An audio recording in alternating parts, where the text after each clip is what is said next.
मिला टाइम्स में खुश आमदीद। तुर्की का विरोध करने वालों और बायकॉट तुर्की का ट्रेन चलाने वालों को आज एक बड़ा झटका लगा है, क्योंकि नीति आयोग ने एक रिपोर्ट जारी करके तुर्की की ज़बरदस्त तरीके से तारीफ़ की है। भारत को मशवरा दिया गया है तुर्की से सीखने का, और कहा गया है रिपोर्ट में कि तुर्की में मिडिल क्लास लोगों की जिस तरह आमदनी बढ़ी है उसको अगर अपनाया जाए तो भारत में भी मिडिल क्लास लोगों की आमदनी अच्छी हो सकती है, बिजनेस की, ट्रेड की सिचुएशन अच्छी हो सकती है।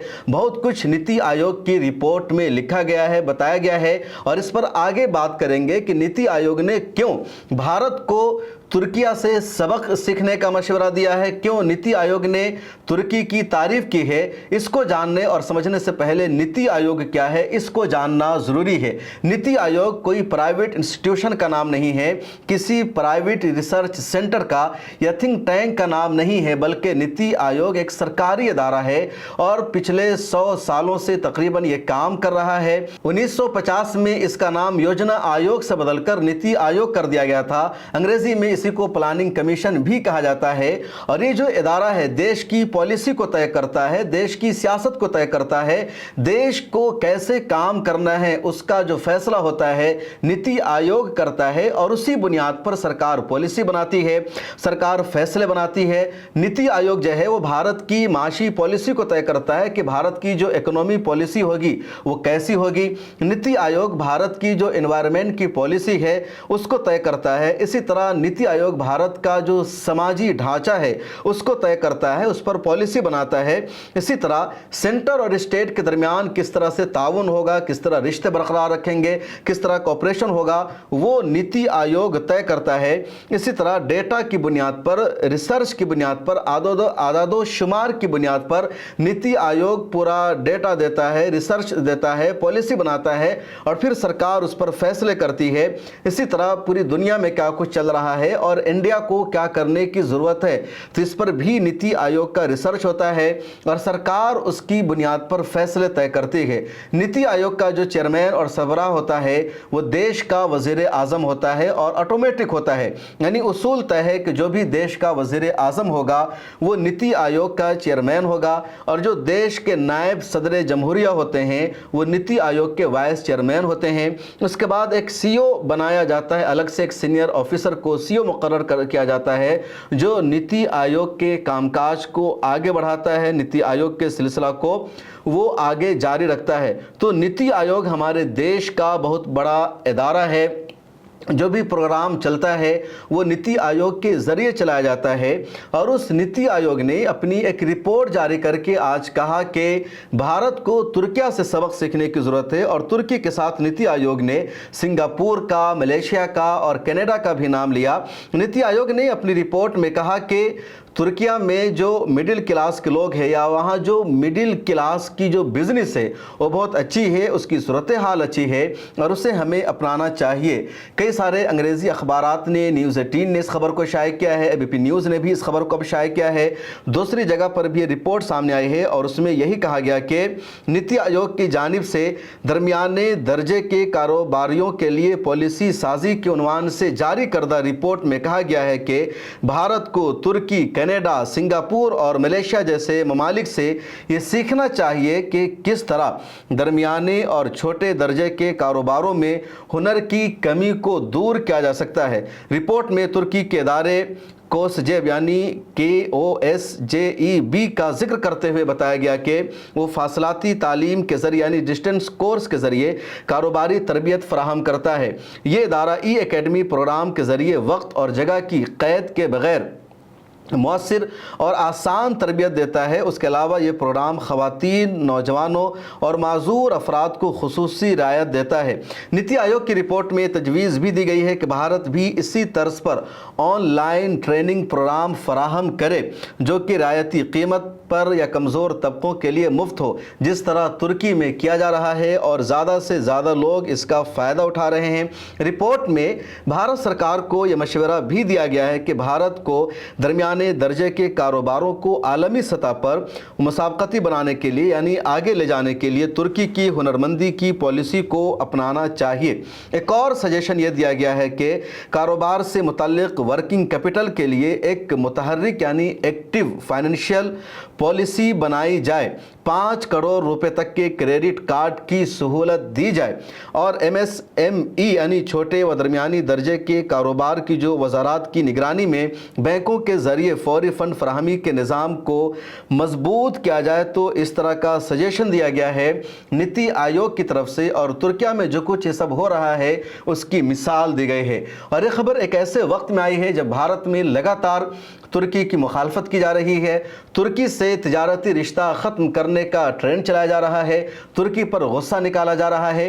और ये सब हुआ इंडिया और पाकिस्तान के दरमियान जो कन्फ्लिक्ट हुई थी, जो कशीदगी हुई थी उसको लेकर के, क्योंकि पाकिस्तान ने इंडिया के ख़िलाफ़ जिस ड्रोन का इस्तेमाल किया था वो ड्रोन तुर्की का बना हुआ था। तुर्की ने अपना ड्रोन पाकिस्तान को भेजा था। उसके अलावा तुर्की खुलकर पाकिस्तान का सपोर्ट कर रहा था और तुर्की ने कहा था कि वो पाकिस्तान के साथ हर हाल में खड़ा है। और जैसे ये खबर तुर्किया की तरफ से आती है, इंडिया में गम व गुस्सा की लहर पाई जाती है। सेब तुर्किया का इंडिया में आता था, उसके बाइकआउट की मुहिम चलाई गई। तुर्किया का जो दूसरा प्रोडक्ट इंडिया आता था जैसे मार्बल, उसको बाइकआउट करने की एक तरह से अपील चलाई गई, फैसला किया जो बिजनेस कम्युनिटी है उसने। उसके अलावा इंडिया के लोग टूरिज्म के लिए, घूमने के लिए तुर्किया काफ़ी जाते हैं और उन तमाम ऐप्स कंपनियों ने जैसे इज़ माई ट्रिप है या बुक माई ट्रिप है, इन सब ने तुर्किया की फ़्लाइट्स को अपने यहाँ से हटा दिया या तुर्किया में होटल की बुकिंग की जो फैसिलिटी इन मोबाइल एप्लीकेशन पर मौजूद थी उसको हटा दिया गया। और इन लोगों ने कहा कि तुर्किया से हमें कुछ भी रिश्ता बरकरार नहीं रखना है। हालांकि एक्सपर्ट ने, माहिरीन ने बताया कि इंडिया और तुर्की के दरमियान जो ट्रेड है, जो तिजारत है, तो उसमें इंडिया का ज़्यादा फ़ायदा है, तुर्की का कम फ़ायदा है। यानी तुर्की से जो सामान इंडिया आता है, इंडिया में जो सामान तुर्की का इंपोर्ट होता है उसकी वैल्यू कम है और इंडिया का जो सामान तुर्की में इंपोर्ट होता है या कह लीजिए एक्सपोर्ट होता है, तुर्की जाता है, तो उसकी वैल्यू ज़्यादा है। तो दोनों तरफ की तिजारत में इंडिया का ज़्यादा फ़ायदा है, तुर्की का कम है। BBC के एक रिपोर्ट के मुताबिक, मैंने एक पिछली वीडियो में आपको बताया था कि तकरीबन 10 अरब डॉलर की तिजारत होती है दोनों देशों में और 10 अरब देशों में से 6 अरब समथिंग जो इंडिया की तिजारत है तुर्की में और 3 अरब समथिंग तुर्की की तिजारत इंडिया में है। तो नुकसान ज़्यादा इंडिया का होगा न कि तुर्की का होगा। उसके अलावा ये भी बताया गया जो जिस तरह इंडिया के लोगों ने कहा कि वो तुर्की नहीं जाएंगे, टूरिज़्म का बाइकआउट करेंगे और तुर्की की इकोनॉमी में, GDP में तकरीबन 12% जो कंट्रीब्यूशन है वो टूरिज़्म का है। दुनिया भर के लोग तुर्की घूमने आते हैं, विज़िट करने आते हैं।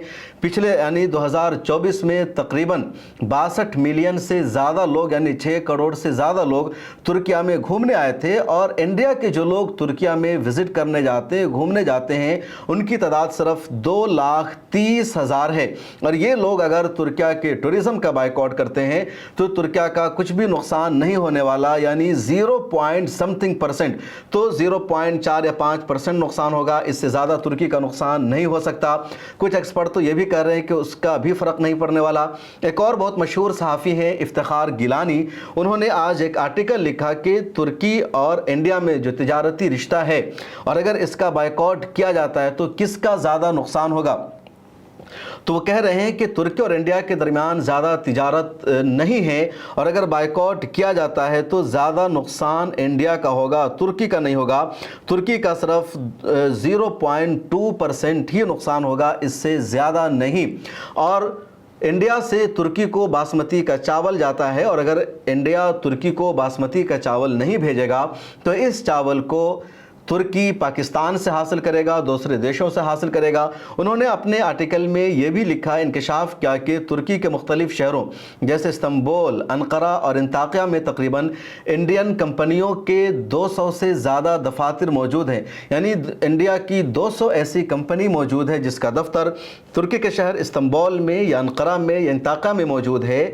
और उन शहरों में अपने दफ्तरों से ये लोग यूरोप में अपनी बिज़नेस को कंट्रोल करते हैं, अपनी तिजारत को कंट्रोल करते हैं। तो अगर ताल्लुकात ख़राब होंगे तो इंडियन कंपनियों का एक और बड़ा नुकसान होगा, और इसी वजह से तुर्किया में इंडिया की तरफ से होने वाले बाइकआउट को ज़्यादा सीरियस नहीं लिया जा रहा है। इफ्तिखार गिलानी साहब ने अपने आर्टिकल में तुर्किया के ड्रोन का भी तस्करा किया और कहा कि तुर्किया ने अपने ड्रोन के पावर को, अपनी ड्रोन की ताकत को पूरी दुनिया में तस्लीम करवा लिया है।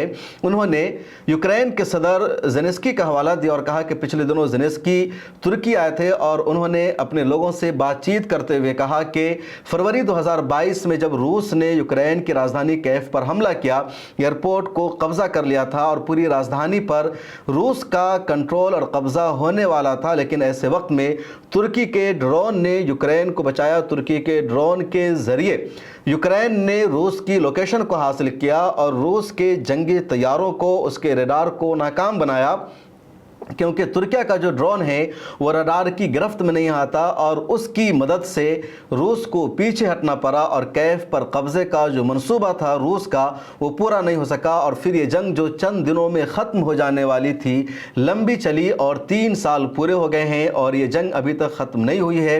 इफ्तिखार गिलानी ने तुर्किया की फ़ॉरेन पॉलिसी की भी तारीफ़ की और कहा कि एक तरफ यूक्रेन का बाज़ाब्ता एतराफ़ है कि उसने तुर्किया के ड्रोन से रूस के हमलों को नाकाम बनाया, यानी यूक्रेन ने तुर्की के ड्रोन का इस्तेमाल किया। इसके बावजूद रूस ने तुर्की के ख़िलाफ़ इस लबो लहजे का इस्तेमाल नहीं किया, इस गुस्से का इस्तेमाल नहीं किया जिस गुस्से का इस्तेमाल इंडिया की तरफ से तुर्की के ख़िलाफ़ किया जा रहा है। बल्कि इन दिनों यूक्रेन और रूस के बीच में जो सालसी की कोशिशें हो रही है, जो जंगबंदी की सुलह समझौता कराने की मुहिम चल रही है, तो सालसी का फरीज़ा तुर्की निभा रहा है।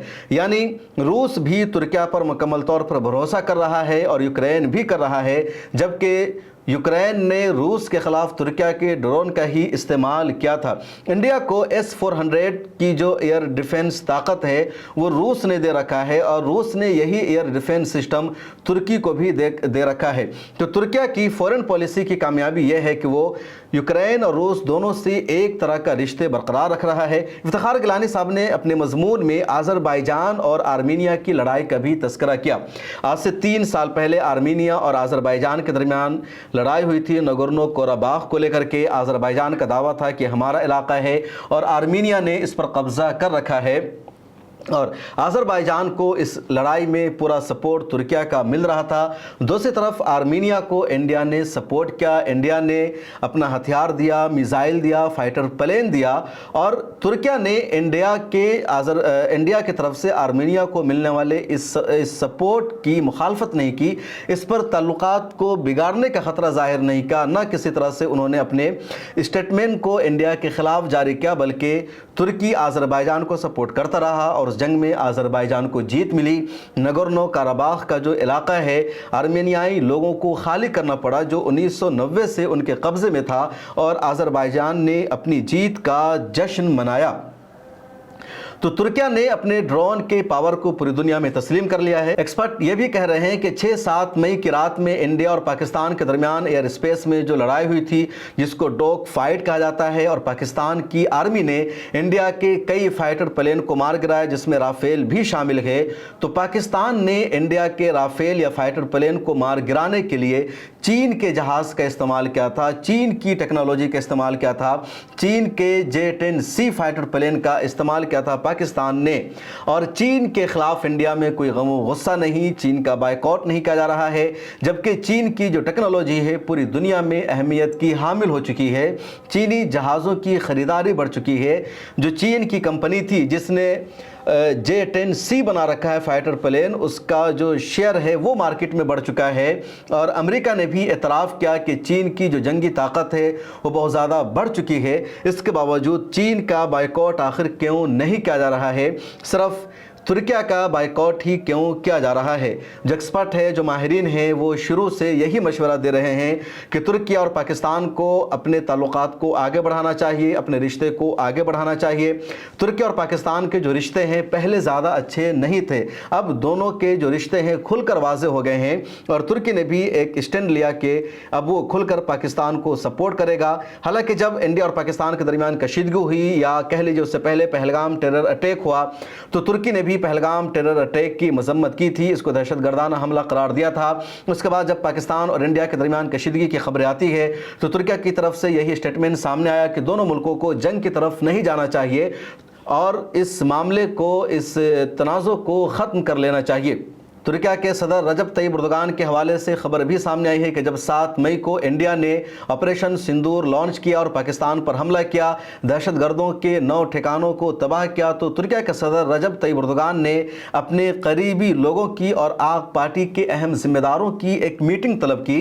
और उस मीटिंग में क्या बातचीत हुई उसकी तफसील तो सामने नहीं आ सकी, लेकिन मीडिया में ये ज़रूर आया कि रजब तैयब एर्दोगान ने कहा है कि दोनों मुल्कों को कशीदगी से बचना चाहिए, दोनों के पास एटमी पावर है और कशीदगी ना हो तो वही अच्छा है, ज़्यादा लड़ाई होगी तो खत्ते के लिए अच्छा नहीं होगा।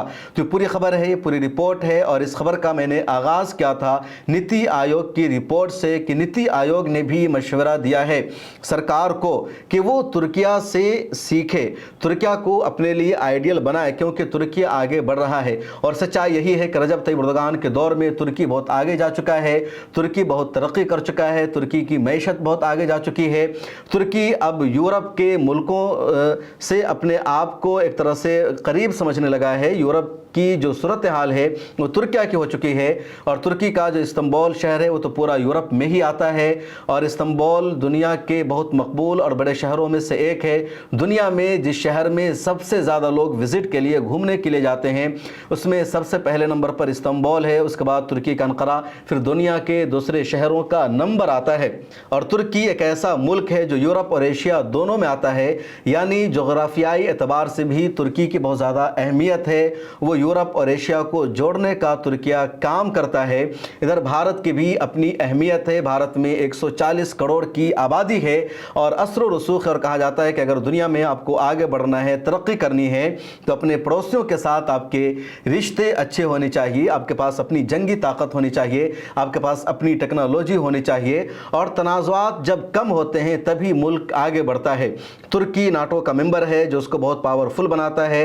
उसके बाद G20 जो दुनिया के 20 ऐसे मुल्कों का ग्रुप है जिनकी इकोनॉमी बहुत अच्छी है और उसमें तुर्की भी है, इंडिया भी है। तुर्की में भी भारत के वज़ीर-ए-आज़म नरेंद्र मोदी जा चुके हैं, भले ही वो G20 के इजलास में शिरकत करने गए थे। रजब तैयब एर्दोगान भी भारत आ चुके हैं ऑफिशियल विजिट पर भी और G20 के इजलास में शिरकत करने के लिए भी। दुनिया भर के मुस्लिम ममालिक में जिन 2 मुल्कों को सबसे ज़्यादा अहमियत हासिल है उसमें से एक तुर्की है, दूसरा सऊदी अरब है। यानी दुनिया में 57 मुस्लिम ममालिक ज़रूर है लेकिन सबसे ज़्यादा अहमियत सऊदी अरब और तुर्की की है। सऊदी अरब की अहमियत है क्योंकि वो मजहबी तौर पर सबसे मुक़द्दस जगह पर है और उसकी इकनॉमी सबसे मजबूत है। और तुर्की की अहमियत ये है कि वहाँ टेक्नोलॉजी बहुत ज़्यादा है, वहाँ इंजीनियर्स बड़े काबिल पाए जाते हैं और वहाँ की मैशत बहुत ज़्यादा अच्छी है। और जोग्राफाई एतबार से भी जो तुर्की का लोकेशन है वो बहुत ज़्यादा अहम माना जाता है। और मुस्लिम मुल्कों से जितने ज़्यादा अच्छे ताल्लुकात होंगे इंडिया के, इंडिया उतना ही ज़्यादा आगे बढ़ेगा। ख़ुद भारत की जो मौजूदा सरकार है उसकी पॉलिसी भी यही है कि मुस्लिम ममालिक के साथ रिश्ते अच्छे हों ताकि भारत मजबूत हो सके, भारत दुनिया में सुपर पावर बन सके। इस वीडियो में इतना ही, फिर मुलाकात होगी।